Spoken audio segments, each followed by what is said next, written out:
Hello friends, स्वागत है आप सभी का निर्माण कैरियर एकेडमी के इस ऑनलाइन प्लेटफॉर्म पर। विद्यार्थियों, आज की क्लास में हम चौहान वंश के, अजमेर के चौहान वंश के जितने भी महत्वपूर्ण क्वेश्चन है, उसके अलावा नाडोल, सिरोही, जिसके बाद जालोर, जो भी सिवाना, सभी जितने भी चौहान वंश के जो मुख्य जो राज्य हैं, उन सभी से जुड़े हुए महत्वपूर्ण एमसीक्यू को आज की क्लास में सॉल्व करने का प्रयास करेंगे। ये क्लास आपके लिए आरएस, रीट, एसआई, सीईटी जितने भी भर्ती परीक्षा है, आप सभी के लिए क्लास रामबाण साबित होने वाली है।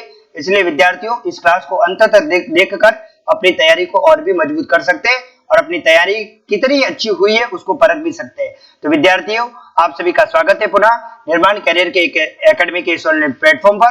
क्लास को हम लोग शुरू करते हैं। पहला क्वेश्चन आपके सामने ये रहा विद्यार्थियों। पहला क्वेश्चन है, अजमेर नगर की स्थापना किस वर्ष की गई? 1459 में, 1488 में, 1113 में या 1559 में? विद्यार्थियों सुनिएगा, सारी बातें आपको ध्यान रखनी है। कब स्थापना किसकी हुई? 1459 में विद्यार्थियों जोधपुर की स्थापना हुई। किसकी स्थापना हुई थी? जोधपुर में राव जोधा ने। किसने स्थापना की बच्चों? राव जोधा ने जोधपुर की स्थापना की थी। उस दिन विद्यार्थियों आपको ध्यान रखना, उस दिन विद्यार्थियों आखा तीज थी। क्या थी विद्यार्थियों? आखा तीज। ठीक है, कब की बच्चों? इस दिन विद्यार्थियों आपको ध्यान रखना है, ये करणी माता के आशीर्वाद से बच्चों, करणी माता के आशीर्वाद से। किसके आशीर्वाद से? करणी माता के आशीर्वाद से की, ये बात ध्यान रखना है। ठीक है, फिर विद्यार्थियों 1488 में बीकानेर की स्थापना होती है राव बीका के द्वारा। किसके द्वारा? राव बीका के द्वारा स्थापित हुई और स्थापना हुई थी राव बीका के द्वारा। इस दिन विद्यार्थियों आखा तीज थी। क्या थी विद्यार्थियों? आखा तीज। इसी को बोलते हैं बच्चों अक्षय तृतीया। क्या बोलते हैं? अक्षय तृतीया वैशाख शुक्ल तृतीया को आती है। कब आती है विद्यार्थियों? वैशाख शुक्ल तृतीया को इसकी स्थापना हुई। किसकी विद्यार्थियों? बीकानेर की राव बीका के द्वारा। ठीक है, तृतीया के दिन। मेरे विद्यार्थियों, इसके अलावा विद्यार्थियों आपको ध्यान रखना है, 1113 ईस्वी में अजमेर नगर की जो स्थापना है वो अजय राज के द्वारा की गई। किसके द्वारा? अजय राज के द्वारा की जाती है। किसकी स्थापना? अजमेर की। ठीक है विद्यार्थियों, और आप सभी को पता है अजमेर में ही इनके द्वारा अजय मेरू दुर्ग की क्या नींव रखी गई, जबकि 1559 में साथियों महाराणा उदय सिंह के द्वारा। किसके द्वारा? महाराणा उदय सिंह जी के द्वारा। ये बात आपको ध्यान रखना है। किसकी? उदयपुर की स्थापना की गई। किसकी? उदयपुर की भी स्थापना की गई। विद्यार्थी उस दिन भी आखा तीज थी। क्या थी बच्चों? आखा तीज का पर्व था, उसी दिन इसकी स्थापना की गई, अक्षय तृतीया के दिन। तो विद्यार्थियों अजमेर नगर की स्थापना 1113 ईस्वी में अजय राज के द्वारा की गई। अजय राज अजमेर नगर के संस्थापक राजा थे। इन्होंने अपनी पत्नी सोमलेखा या सोमलवती के नाम पर सिक्के जारी किए और अजय राज ऐसे चौहानों के ऐसे राजा थे जिन्होंने जीते जी संन्यास लेकर अपने पुत्र अर्णोराज को अगला राजा बना दिया। क्लियर है विद्यार्थियों? तो इसलिए आपको ध्यान रखना है अजमेर नगर की स्थापना किस वर्ष हुई? तो विद्यार्थियों 1113 ईस्वी में हुई। इसलिए पहले क्वेश्चन का सही उत्तर हो जाएगा सी इज करेक्ट आंसर। अगले क्वेश्चन की तरफ मूव करते हैं। अगला क्वेश्चन आपके सामने ये रहा, अजमेर का वह शासक जिसने अपनी पत्नी सोमलेखा या सोमलवती के नाम पर सिक्के जारी किए, अर्णोराज, विग्रहराज, अजयराज या पृथ्वीराज? विद्यार्थियों अभी मैंने आपको बताया कि अजमेर का वह राजा जिसने अपनी पत्नी सोमलेखा या सोमलवती के नाम पर सिक्के जारी किए, उनका नाम क्या था विद्यार्थियों? तो ध्यान रखना, अजयराज। कौन था विद्यार्थियों? अजयराज। इसलिए इस क्वेश्चन का सही जवाब हो जाएगा सी इज करेक्ट आंसर। क्लियर है विद्यार्थियों? जिन्होंने सोमलेखा और सोमलवती के नाम पर सिक्के जारी किए, चौहानों का एकमात्र ऐसा राजा जिसने अपनी पत्नी के नाम पर सिक्के जारी किए, अजयराज। पत्नी का नाम सोमलेखा या सोमलवती। क्लियर है विद्यार्थियों? अगले क्वेश्चन की तरफ मूव करते हैं। अगला क्वेश्चन आपके सामने ये रहा, चौहानों का पितृअंता शासक किसे कहा जाता है? कहा जाता है मिसल देव को, जगदेव को, पृथ्वीराज को या सोमेश्वर को? विद्यार्थियों आप सभी को पता है कि अजय राज के पुत्र का नाम अर्णोराज था, अर्णोराज का दूसरा नाम अनाजी था और इसी अर्णोराज अनाजी को इसके सबसे बड़े बेटे जगदेव ने अर्णोराज की क्या कर दी बच्चों? हत्या कर दी। इसीलिए जगदेव को चौहानों का पितृअंता शासक कहते हैं। तो विद्यार्थियों आपको कोई पूछे चौहानों का पितृअंता शासक कौन है, आप कहोगे जगदेव। इसी प्रकार से बच्चों आपको कोई पूछे मेवाड़ का पितृअंता शासक कौन है, तो विद्यार्थियों आप क्या बताएंगे? मेवाड़ का पितृअंता शासक कौन है? तो विद्यार्थियों आप बताएंगे उदा। उदा ने अपने पिता महाराणा कुंभा की हत्या की। इसी प्रकार विद्यार्थियों गुज्जर प्रतिहार में अगर आपको पूछे तो गुज्जर प्रतिहार में मीर भोज गुज्जर प्रतिहारों का पितृअंता शासक कहलाता है। उसने अपने पिता रामभद्र की हत्या की थी, ये बात आपको ध्यान रखनी है। इसके अलावा विद्यार्थियों अगर कोई पूछे मारवाड़ का पितृअंता शासक किसे कहते हैं, तो आप कहेंगे राव मालदेव को कहा जाता है मारवाड़ का पितृअंता शासक, क्योंकि उसने अपने पिता राव गांगा को मौत के घाट उतार दिया था। तो विद्यार्थियों मारवाड़ का पितृअंता शासक मालदेव था, मेवाड़ का पितृअंता शासक उदा था, जबकि विद्यार्थियों गुज्जर प्रतिहारों का पितृअंता शासक मीर भोज था, जबकि विद्यार्थियों चौहानों का पितृअंता शासक जगदेव था। इसलिए इस क्वेश्चन का सही उत्तर हो जाएगा बी इज करेक्ट आंसर। अगले क्वेश्चन की तरफ मूव करते हैं। अगला क्वेश्चन आपके सामने ये रहा, पुष्कर स्थित वराह मंदिर का निर्माण किसने करवाया? अजय राज ने, सिंहराज ने, वासुदेव ने, अर्णोराज ने? तो विद्यार्थियों पुष्कर स्थित वराह मंदिर का निर्माण अर्णोराज ने करवाया। वराह विद्यार्थियों भगवान विष्णु का तीसरा अवतार है वराह, और यहाँ पर विष्णु के तीसरे अवतार वराह का पुष्कर के अंदर किसने निर्माण करवाया? इस वराह मंदिर का अर्णोराज ने करवाया। विद्यार्थियों आहड़ के अंदर भी वराह मंदिर बना हुआ है। आहड़ उदयपुर के अंदर जो आहड़ है वहां पर भी वराह मंदिर बना हुआ है। इस आहड़ के वराह मंदिर का निर्माण अल्लट ने करवाया।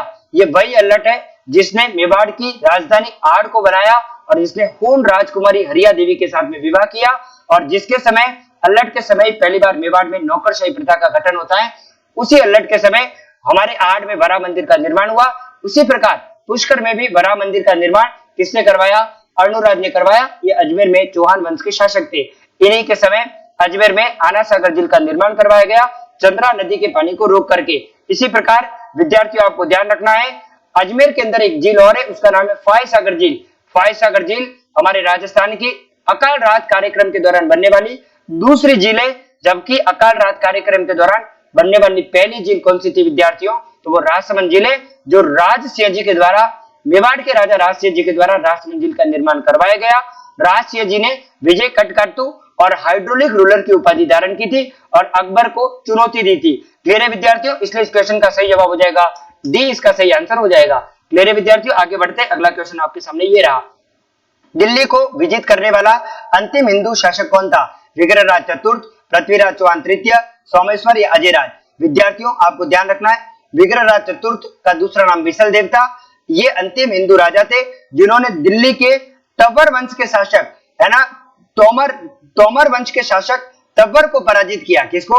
तोमर वंश के शासक तब्बर को पराजित करके इन्होंने, विद्यार्थी ध्यान रखना, इन्होंने विग्रहराज चतुर्थ जो बिसलदेव है, इन्होंने दिल्ली को जीता। ये बात आपको ध्यान रखना है। इसीलिए विद्यार्थियों, और ये चौहानों के ऐसे राजा जिन्होंने दिल्ली को जीता विद्यार्थियों, कौन? विग्रहराज चतुर्थ। इसलिए इस क्वेश्चन का सही जवाब हो जाएगा ए, इसका सही आंसर हो जाएगा। तो अंतिम हिंदू शासक जिन्होंने किसको जीता विद्यार्थियों? जिन्होंने किसको जीता विद्यार्थियों? किसको? दिल्ली को जीता। इसलिए इस क्वेश्चन का सही जवाब हो जाएगा ए, इज करेक्ट आंसर। अगले क्वेश्चन की तरफ मूव करते हैं। अगला क्वेश्चन आपके सामने ये रहा, ठीक है। चौहानों का वह राजा जिसने कटिबंधु एवं कवि बांधव की उपाधि धारण की, समर सिंह, रतन सिंह, हम्मीर या बिसलदेव?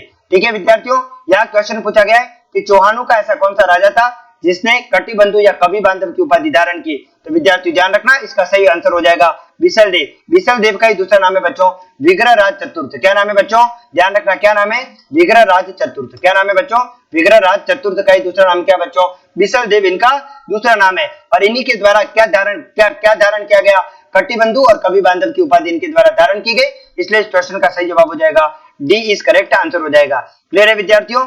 और बिसलदेव के समय आप सभी विद्यार्थी जानते हैं, बिसलदेव के द्वारा एक नाटक भी लिखा गया जिसका नाम है हरिकेली नाटक। हरिकेली नाटक का आधा भाग डाइदिन के झोपड़ा जो अजमेर के अंदर बना हुआ है वहां पर लिखा गया है, जबकि हरिकेली नाटक का आधा भाग राजा राम मोहन राय की ब्रिस्टल इंग्लैंड, ब्रिटेन के अंदर, या ब्रिस्टल जो इंग्लैंड के अंदर है, ठीक है विद्यार्थियों, वहां पर लिखा गया है। क्लियर है विद्यार्थियों? ये बात भी आपको ध्यान रखना है। तो आधा भाग तो डाइदिन के झोपड़े पर, आधा राजा राम मोहन राय की जो समाधि है ब्रिस्टल, कहां पर विद्यार्थी ध्यान रखना, इंग्लैंड के अंदर लंदन में जो ब्रिस्टल है वहां पर लिखा गया है। ठीक है, कौन सा नाटक? तो हरिकेली नाटक। क्लियर है विद्यार्थी? बिसलदेव के द्वारा लिखा गया। इन्हीं के नाम पर बिसलदेव तालाब और बिसलपुर जो नगर का नाम है इन्हीं के नाम पर रखा गया। और विद्यार्थियों भवभूति और कालिदास के साथ में किलहॉर्न ने इनकी जो तुलना है वो कालिदास एवं भवभूति से की है। इसलिए इसका आंसर हो जाएगा बच्चों डी, इज करेक्ट आंसर। अगले क्वेश्चन की तरफ मूव करते हैं। विग्रहराज चतुर्थ का दूसरा नाम क्या था? आनाजी, कालभोज, विजय सिंह, बिसलदेव? तो विद्यार्थी ध्यान रखना, विग्रहराज चतुर्थ का दूसरा नाम क्या था? बिसलदेव। ये क्वेश्चन रीट भर्ती परीक्षा L1 में पूछा गया प्रश्न है। तो विग्रहराज चतुर्थ का दूसरा नाम क्या है? बिसलदेव। क्लियर है विद्यार्थियों? अगले क्वेश्चन की तरफ मूव करते हैं। अगला है बिसलदेव रासो नामक ग्रंथ के रचयिता कौन थे? ठीक है बच्चों, रचयिता कौन थे ये प्रश्न पूछा गया है बच्चों। कौन? विग्रहराज चतुर्थ, सोमदेव या फिर नरपति नाला या उद्योतन सूरी? विद्यार्थी ध्यान रखना, बिसलदेव रासो किसने लिखा? नरपति नाला ने। किसने लिखा बच्चों? नरपति नाला ने। जबकि सोमदेव ने तो ललित विग्रहराज लिखा था बच्चों। क्या लिखा था? ललित विग्रहराज ग्रंथ की रचना की थी। विग्रहराज नामक ग्रंथ की रचना किसने की? सोमदेव ने। उद्योतन सूरी ने कुवल्यमाला ग्रंथ लिखा। कौन सा बच्चों? कुवल्यमाला ग्रंथ लिखा, जिसमें 18 भाषाओं का वर्णन मिलता है, जिसमें एकमात्र राजस्थान की भाषा मारवाड़ी भाषा का भी इसमें जानकारी मिलती है। कुबल्य माला नामक ग्रंथ, ठीक है। और विग्रहराज चतुर्थ आप जानते हैं जिन्होंने कटिबंधु और कवि बांधव की उपाधि धारण की, और इनका दूसरा नाम बिसल देव मिलता है। क्लियर है विद्यार्थियों, ये बात आपको ध्यान रखना है। तो बिसल देव रासो नामक ग्रंथ किसने लिखा? तो व्यक्तियों ध्यान रखना बच्चों, नरपति नालन है, इसलिए इसका आंसर हो जाएगा सी इज करेक्ट आंसर। क्लियर है विद्यार्थियों। अगला क्वेश्चन आपके सामने ये रहा, अजमेर स्थित संस्कृत पाठशाला का निर्माण किस चौहान राजा के समय करवाया गया? पृथ्वीराज चौहान द्वितीय के समय, पृथ्वीराज चौहान तृतीय के समय, विग्रहराज चतुर्थ के समय या सोमेश्वर के समय? तो विद्यार्थियों अजमेर के अंदर संस्कृत जो पाठशाला है, इस पाठशाला का निर्माण विग्रहराज चतुर्थ के द्वारा करवाया गया। किसके द्वारा बच्चों? विग्रहराज चतुर्थ के द्वारा, जिन्हें हम बिसल देव के नाम से जानते हैं, इनके द्वारा इसका निर्माण करवाया गया।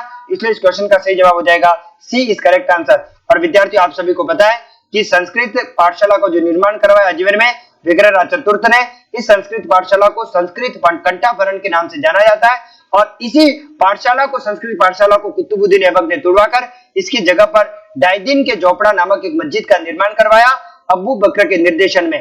क्लियर है विद्यार्थियों, इसकी जानकारी हमारे को 1200 ईस्वी के अजमेर के लेख से हमें प्राप्त होती है। क्लियर है विद्यार्थियों, इसलिए क्वेश्चन का जवाब हो जाएगा सी इज करेक्ट आंसर। आइए आगाज करते हैं अगले क्वेश्चन का। अगला है बच्चों हरिकेली। क्या है बच्चों? तो हरिकेली विद्यार्थियों विग्रहराज चतुर्थ के द्वारा लिखा गया नाटक है। ठीक है विद्यार्थियों, तो ये नाटक है, उपनिषद है, ग्रंथ है या उपन्यास? तो विद्यार्थियों ध्यान रखना, इसका आंसर हो जाएगा ए इज करेक्ट आंसर। तो विद्यार्थियों हरिकेली क्या है? नाटक है, ये बात ध्यान रखना, जो विग्रहराज चतुर्थ के द्वारा लिखा गया। क्लियर है विद्यार्थियों, अगले क्वेश्चन की तरफ मूव करते हैं। अगला क्वेश्चन विद्यार्थियों इस प्रकार से, हमने चौहान वंश के, अजमेर के चौहानों से जुड़े हुए कुछ महत्वपूर्ण एमसीक्यू को आज की क्लास में देखा है, और आगे और भी चौहान वंश से जुड़े हुए कुछ क्वेश्चनों को लेकर के हम और बात करेंगे। जब तक विद्यार्थियों नेक्स्ट क्लास हमारी चौहान वंश पे रहेगी, पार्ट 3 और आपका चौहान वंश से जुड़ा हुआ रहेगा। फिर मिलेंगे कल की क्लास में। जब तक आप सभी विद्यार्थी पढ़ते रहिए और मुस्कुराते रहिएगा। निर्माण कैरियर एकेडमी के इस ऑनलाइन प्लेटफॉर्म को सब्सक्राइब, लाइक और शेयर करना बिल्कुल भी ना भूलें। फिर मिलेंगे कल की क्लास में। जब तक के लिए आप सभी विद्यार्थी को जय हिंद, जय Bharat. Thank you very much, thank you.